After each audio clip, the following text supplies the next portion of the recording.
एक ही कवित्त में कई चरित्रों का श्री प्रियादास जी महाराज ने स्मरण कर लिया है।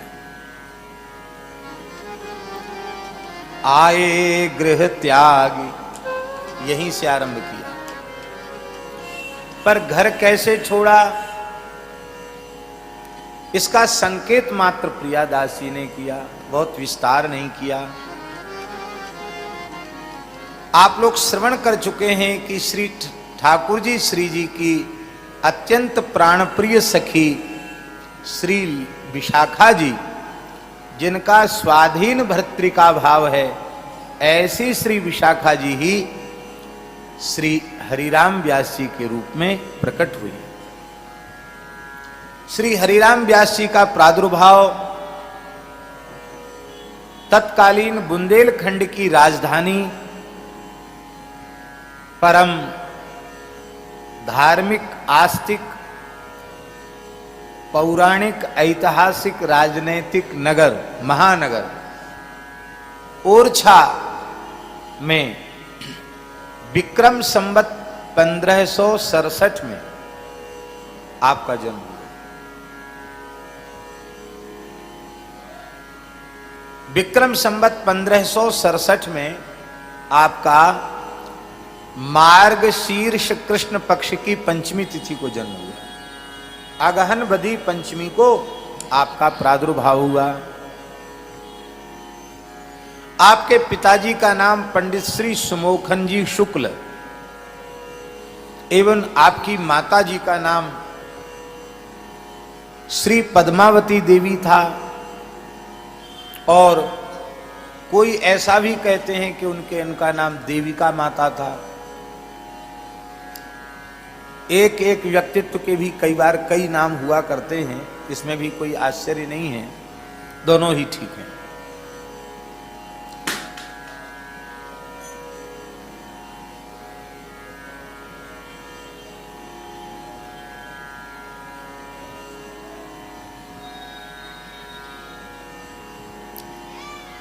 श्री हरिराम व्यास जी का जिस वंश में जन्म हुआ था, उस वंश पर सरस्वती और लक्ष्मी दोनों की एक साथ कृपा थी।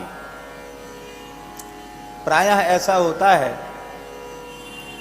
कि सरस्वती का अनुग्रह जिस विप्र वंश पर होता है, लक्ष्मी जी थोड़ा मान कर जाती हैं, रूस जाती हैं। लक्ष्मी जी की विशेष कृपा होती है तो फिर वो निरक्षर भट्टाचार्य होते हैं, पढ़े लिखे नहीं होते।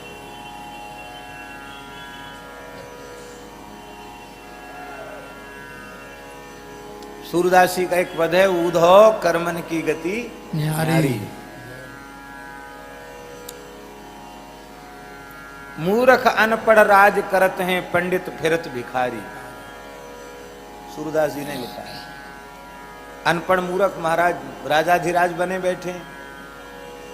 और कई बार ऐसा भी देखने को मिलेगा, कई कई विषयों के आचार्य अच्छे पंडित, उनको एक समय भरपेट भोजन भी नहीं, ऐसा भी देखने को मिल जाए। पर आपका वंश ऐसा था जिस पर लक्ष्मी और सरस्वती की कृपा युगपत थी, एक साथ थी। ऐसे कई वंश हुए।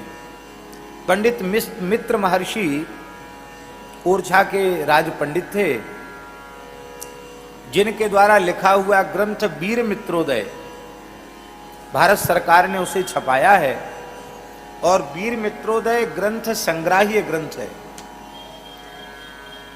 महाराजा वीर सिंहजू देव महाराज मधुकर शाह के पुत्र, उन्होंने कहा कि आपके जैसा विद्वान भारतवर्ष में फिर जन्म ले, इसकी संभावना कम है। भयंकर मुगल काल चल रहा है, धर्म ग्रंथों की होलियां जलाई जा रही हैं। ऐसी स्थिति में तमाम ग्रंथ लुप्त हो चुके हैं, तमाम ग्रंथ लुप्त होने के कगार पर हैं। तो आपका ज्ञान भी आपके साथ चला जाएगा, तब तो सनातन धर्म की बड़ी हानि होगी। आप कोई एक ऐसा ग्रंथ बनाइए जिस ग्रंथ में सांगोपांग सनातन धर्म हो। सनातन हिंदू संस्कृति का कोई ऐसा अंग ना हो जिसकी चर्चा उसमें ना हो। तो आपने बहुत विशाल का एक ग्रंथ बनाया, वीर मित्रोदय। बहुत बड़ा पोथन है महाराज, इतने मोटे मोटे खंड हैं, अलग अलग प्रकाश हैं। तो उसमें मित्र महर्षि ने, हमने वीर मित्रोदय को एक बार सरसरी दृष्टि से देखा है, तो उसमें आरंभ में उन्होंने लिखा है कि मेरे घर में सदा झगड़ा होता रहता है। श्लोक मुझे याद नहीं है, उसका भाव बोल रहे हैं। मेरे घर में सदा झगड़ा होता रहता, किसमें? बोले सरस्वती और लक्ष्मी में। सरस्वती कहती है हम ज्यादा कृपा करेंगी, लक्ष्मी कहती तुम कैसे, हम ज्यादा कृपा करेंगी। तो दोनों स्पर्धा पूर्वक हमारे ऊपर कृपा कर रही है, ऐसा उन्होंने लिखा। राजाओं के जैसा ऐश्वर्य। उन्हीं मित्र महर्षि ने वीर मित्रोदय में वर्णन किया है, कृष्ण जन्मभूमि में विशाल मंदिर था और उस मंदिर को मुगलों ने तोड़ा और उस मंदिर को पुनः निर्माण कराया। पहले मंदिर छोटा था और उस मंदिर का निर्माण करा, कृष्ण जन्मभूमि मंदिर का महाराजा वीर सिंह देव ने निर्माण कराया। इसका वर्णन उस काल के, उसी काल में जिस काल में मथुरा कृष्ण जन्मभूमि का निर्माण हुआ है, उन्होंने प्रतिष्ठा प्रकाश नामक एक अलग ग्रंथ लिखा है। वीर मित्रोदय का ही एक खंड है, उसका नाम है प्रतिष्ठा प्रकाश। विस्तार से वर्णन है कि कृष्ण जन्मभूमि की कैसे प्रतिष्ठा हुई थी, कैसे मणियों के दीपक थे जिनसे प्रकाश होता था गर्भगृह में, ये उन्होंने वर्णन किया है। और मथुरा के ब्राह्मणों को 81 मन स्वर्ण का दान वीर सिंह देव ने किया था। प्रतिष्ठा में कितना सोना? 81 मन सोने का दान किया था। बाद में उस मंदिर को लूटा गया और उसे तोड़ करके एक इमारत खड़ी कर दी गई, ईदगाह, और उसी के कुछ मलबे से बीच में एक मस्जिद भी बाजार में बनाई गई। तो कहने का आशय यह है कि ऐसे भी पवित्र वंश हमारे भारतवर्ष में हुए हैं जिन पर लक्ष्मी और सरस्वती की समान कृपा। आपका समय से 7 वर्ष की आयु में यज्ञोपवीत संस्कार आपका संपन्न हुआ और अपने विद्वान पिता के ही पास आरंभिक शिक्षा आपने प्राप्त की। बाद में आप काशी चले गए, व्यास जी महाराज, और अवतारी पुरुष तो थे ही।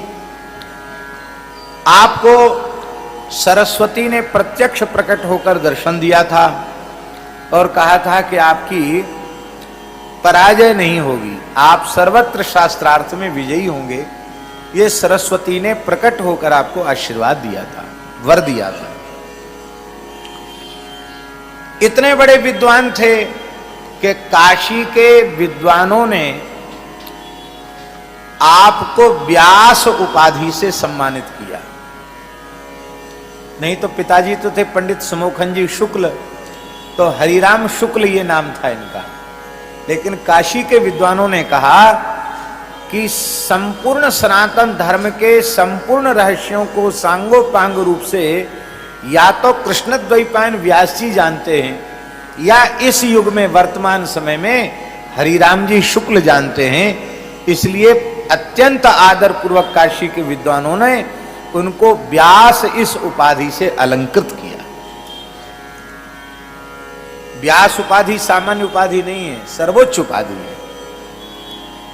काशी के विद्वानों ने इसे सर्वोच्च उपाधि माना और उस काल का सर्वोच्च विद्वान आपको सुनिश्चित किया गया।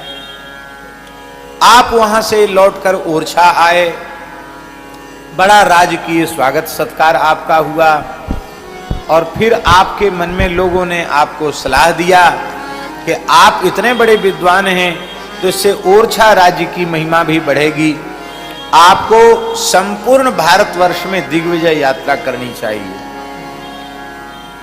विजय पत्र सबसे लिखवाना है। उस समय परंपरा थी शास्त्रार्थों की, लेकिन ये शास्त्रार्थ करने तो आए नहीं थे, ये तो वृंदावन में रसधारा बहाने के लिए आए थे। आप विचार करने लगे, विचार करते करते अपने हितैषियों के साथ विचार करते करते इस निर्णय पर पहुंचे कि बहुत लंबा समय बीत जाएगा पूरे देश में दिग्विजय यात्रा करने पर काशी विद्वानों की नगरी है, काशी के विद्वानों को चुनौती दी जाए और काशी के समस्त विषयों के विद्वानों को परास्त करके यदि वहां से विजय पत्र मिल जाए तो फिर पूरे देश में दिग्विजय यात्रा करने की आवश्यकता नहीं है, दिग्विजय यात्रा मान ली जाएगी। और ऐसा था भी, काशी में विजय हो गई, सर्वत्र विजय हो गई। आप काशी पधारे। हमारे धर्म संघ वाले गुरु जी कहते थे, बड़ा धोता बड़ा पोथा पंडिता पगड़ा बड़ा। वो कहते थे कि पुराने पंडितों का ज्ञान तो होता ही था, उनका तामझाम इतना बड़ा होता था कि सामने वाला उनका तामझाम देख के ही, जिसको कहते हैं ना होपलेस हो जाना है, तामझाम देख के, वो तामझाम देख के वो आधा तो हतोत्साहित हतप्रभ हो जाता था। तामझाम देख के बड़ा धोता बड़ा पोथा पंडिता पगड़ा बड़ा। महाराज ओरछा नरेश ने पालकी भेजी, पालकी में बैठ करके आप पधारे और हाथी घोड़ा बैलगाड़ियों में ग्रंथ, इसलिए ग्रंथ के शास्त्रार्थ होगा तो कहेंगे किस ग्रंथ में लिखा है, पंडित लोग श्लोक बना लेते हैं। काशी में आपकी शोभा यात्रा निकली तो इस स्वरूप को देख करके काशी में हड़कंप मच गया कि अपनी छात्रावस्था में ही ये सर्वोच्च सम्मान प्राप्त करके गए और वस्तुतः इनकी कोटि का कोई पंडित नहीं है, अब क्या होगा। तो कहीं काशी की नाक न कट जाए, नाक को ही तो काशी कहते हैं। सप्तपुरी में विग्रह में काशी भगवान के नासिका के स्थान पर विराजमान है। नासांच वाराणसी, वाराणसी की पराजय माने भगवान की नाक कटना है, नाक कटना ठीक नहीं है। विश्वनाथ जी का अर्चन किया, विश्वनाथ जी की शरण में गए। विश्वनाथ जी ने स्वप्न में समाधान किया, ध्यान में समाधान किया। बोले आप लोगों की पूजा हमने स्वीकार कर ली है, आप लोग निश्चिंत हो जाएं। भगवान शिव का आदेश हो गया, ब्राह्मण तो प्रसन्न हो गए। और दूसरे ही दिन भगवान विश्वनाथ एक वयोवृद्ध संत के रूप में सायंकाल के समय श्री हरिराम व्यास जी के निकट आए। संस्कार तो थे ही जन्मजात,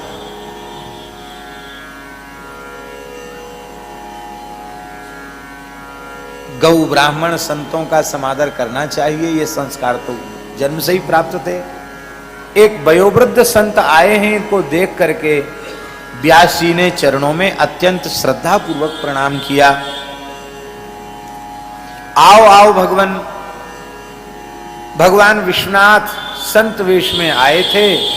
उन्होंने करे महाराज मैं तो बिल्कुल पढ़ा लिखा नहीं हूं,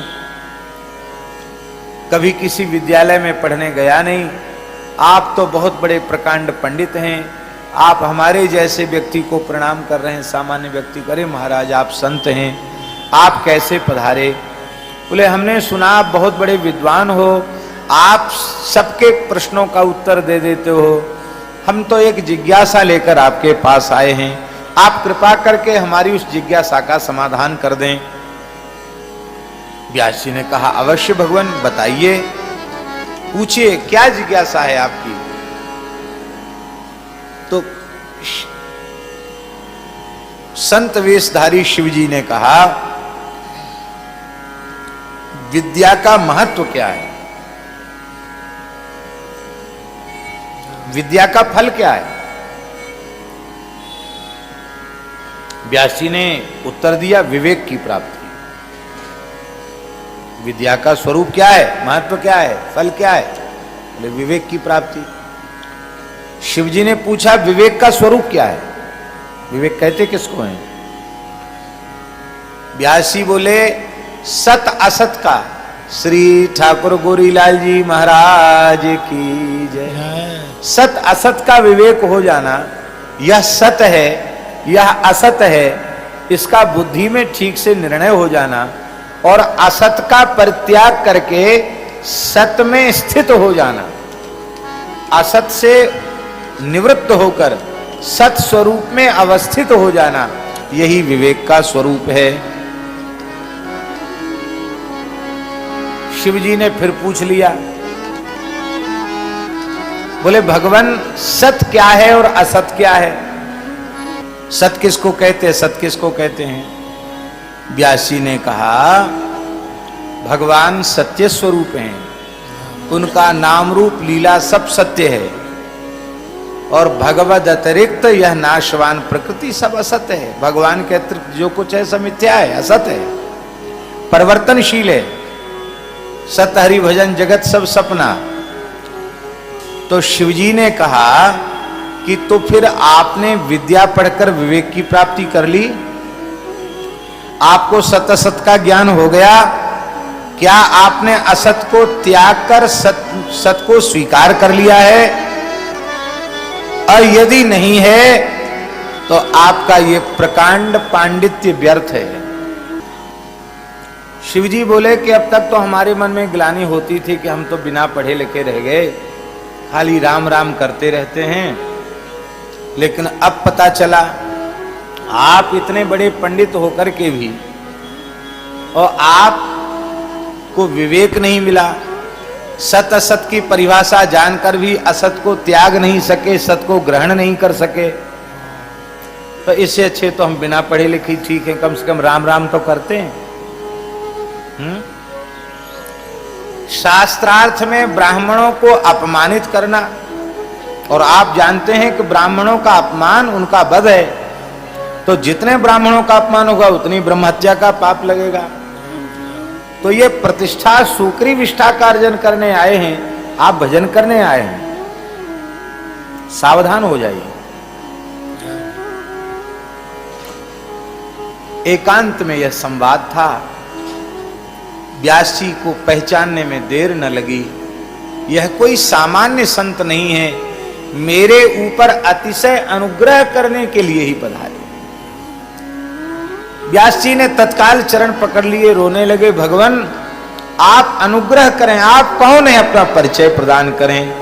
जैसे ही प्रार्थना की, साक्षात भूत भावन विश्वनाथ प्रकट हो गए। बोलो काशी विश्वनाथ भगवान की। भगवान शिव प्रकट हो गए।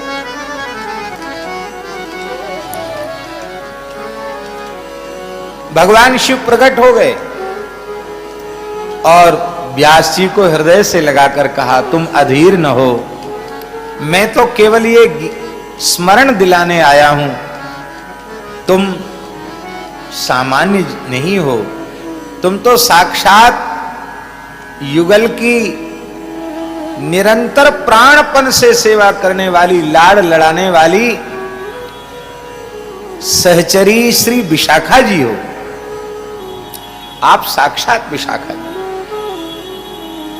स्वरूप का बोध कराया। आप इसीलिए आए हैं, वृंदावन में रसधार बहाने के लिए आए हैं। वृंदावन चले जाओ, इस प्रपंच को त्याग दो, और बस इतना प्राप्त करते ही आप वहां से फिर ठाट वाट से नहीं आए, सामान्य प्रकार से ही ओरछा लौट आए।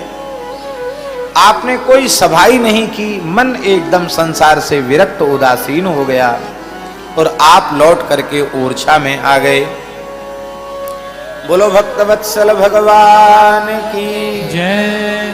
तो व्यास जी भूल ही गए कि मैं हरिराम हूं। थोड़ी देर के लिए तो उन्हें अनुभूति हुई कि मैं, जब शिवजी ने कहा कि तुम तो साक्षात विशाखा हो, तो उन्हें अनुभूति हुई कि मैं विशाखा स्वरूप में ही हूं। बोलो श्री विशाखा जी की जय।